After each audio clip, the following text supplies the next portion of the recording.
তিনজনের বিনিময়ে আমরা হজ পাইছি, ইব্রাহিম, হাজেরা, ইসমাইল আলাইহিমুসসালাম। এই তিনজনের কোরবানির ফল হইল হজ।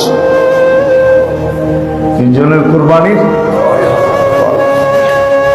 বাইতুল্লাহ থেকে কোরবানি নিয়ে আসবে। কোরবানি আল্লাহ যতদিন বেঁচে থাকবো, আল্লাহ আল্লাহ রসুলের হুকুমের সামনে কোনো কিছু আমার জন্য বাধা হবে না। আল্লাহর হুকুম, নবীর তরিকা, এই দুটার সামনে আমার জন্য কোনো কিছু বাধা না। হিমালয়ও বাধা না, কোনো কিছু বাধা না। এতটুক কোরবানির যোগ্যতা অর্জন করবে বাইতুল্লাহ থেকে যদি ফিরে আসে, এতটুক কোরবানি। কেননা তিনজনে কোরবানি দিছেন। লম্বা কাহিনী, শর্ট করারও সুযোগ নাই, সময় কম, বলারও সুযোগ নাই। জানেন আপনারা অনেকেই কম বেশি কিছু না কিছু জানেন যে বুড়া বয়সের ছেলেকে আল্লাহ হুকুম দিছে রাইখা আসো, আরদা গায়রা জিজারাইন, অমুক জায়গায় রেখা আসো যেখানে কিচ্ছু নাই, না তরু না লতা,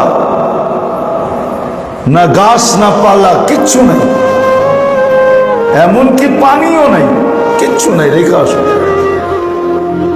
আবার যে রাইখা আসবা অপেক্ষা করতে পারবে না, থাকতে পারবে না, দুই একদিন নামাবে আর সিধা ফিরে আসবে। বাইতুল মুকাদ্দাস থেকে চলছে, এখানে এসে নামাইছে।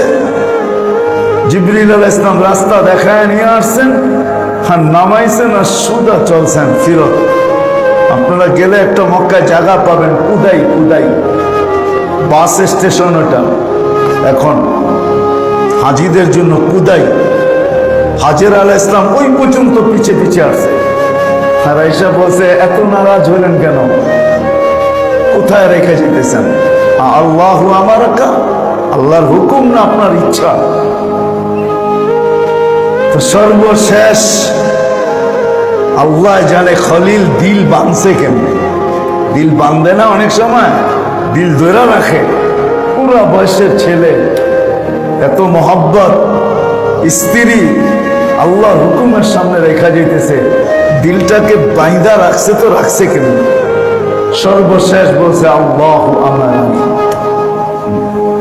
তখন মহিলাও কেমন মহিলা, সাথে সাথে জবাব দিছে, তাইলে যেতে পারো, যিনি হুকুম দিয়া এখানে পাঠাইছে উনি আমাদেরকে বিনষ্ট করবে না, যাও, উনি সাথে আছে, উনি থাকলেই চলবে, চলো তুমি।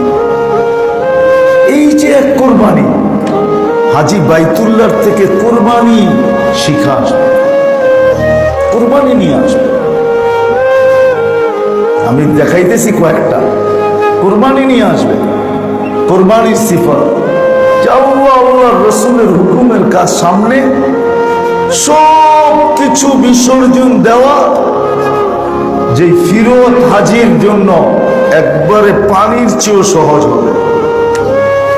সে তো দেখবে আল্লাহর হুকুম কিনা, নবীর তরিকা কিনা, আর কোনো কিছু বাধা হবে না। এটা হলো কোরবানি নিয়ে ফিরবে। যদি না ফিরে তাহলে তো চিরদিন থেকে গেল, আর যদি ফিরে আসলো তাহলে চিরদিন কাছে থাকার তরতিব আমি শুনাইতেছি। মক্কার থেকে কোরবানি নিয়ে আসবে ইব্রাহিম, হাজেরা আলাইহিস সালাম আর ইসমাইল আলাইহিস সালাম, তিনজনের কোরবানি।